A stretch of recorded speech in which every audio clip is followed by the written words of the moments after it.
In this lesson, we are diving in the world of factoring in algebra.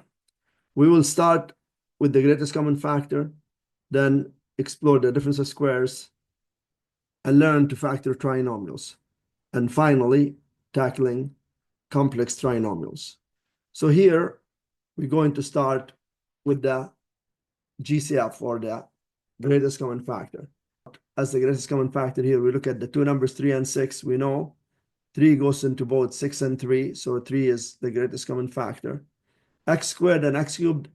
X squared has a lower exponent, so this has to come out as the greatest common factor. And y to the 5 and y squared, this is lower exponent, so y squared has to come out as the greatest common factor.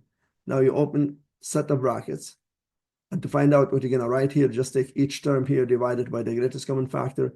So this divided by this will give you x cubed. You have plus, and this divided by this will give you 2x. And this is your answer. Now, the second thing here is the difference of squares. How do we recognize the difference of squares? It's always two terms. Both terms are perfect squares, and the sign in the middle is minus. When that's the case, it's very simple. You open two set of brackets. Find out what the square root of 9x squared is, which is 3x. You put that here and here. And then you just throw a minus on a plus. Doesn't matter where. Could be a plus minus. And you do the square root of the second part of the equation of the second term, and the square root of 16 is 4. So you put a 4 here and here. And that's it. As simple as that. How about this? This here, is it the difference of two squares? No, it's not, because 3 and 48 is not. Because 3 and 48, they are not perfect squares. However, in this question, number 3, you have to use both the greatest common factor and the difference of squares. So the first thing, you take out the greatest common factor, which is 3. And if you factor out 3, you're going to get x squared minus 16.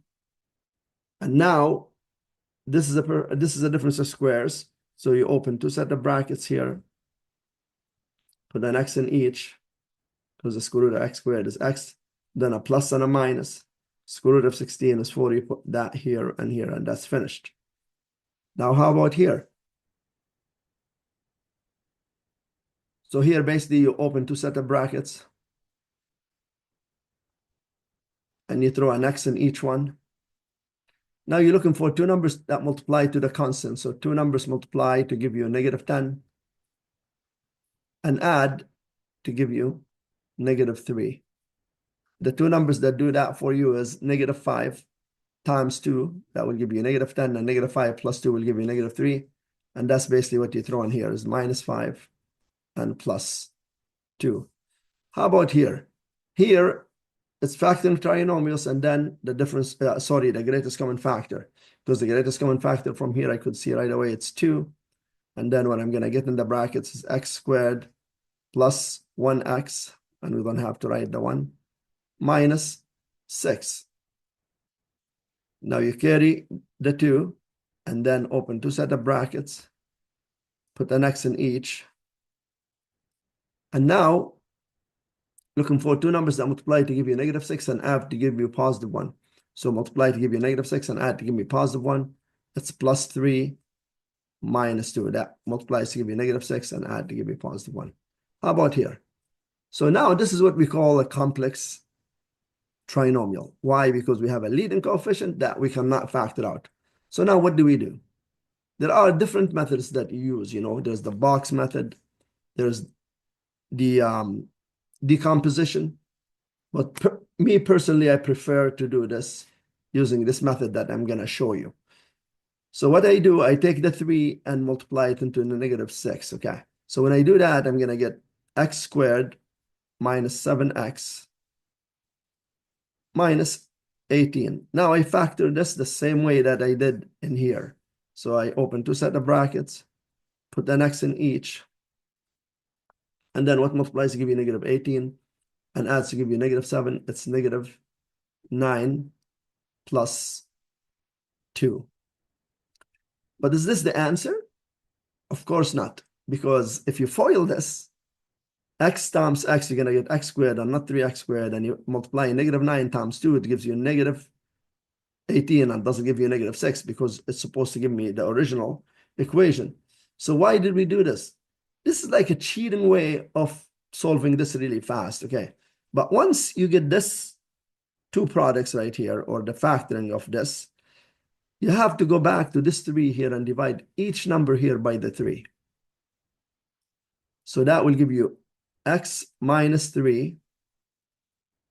And the 2 doesn't divide by the 3 because here 9 divides by the 3, but the 2 doesn't divide by the 3. So what we do, we stick the x right, we stick the 3 right in front of the x here. And that will give me 3x plus 2. Now you see, if you multiply x times 3x will give you the 3x squared, and -3 times +2 will give you -6. And if you FOIL it, even the middle, when you add like terms, it's going to give you -7x.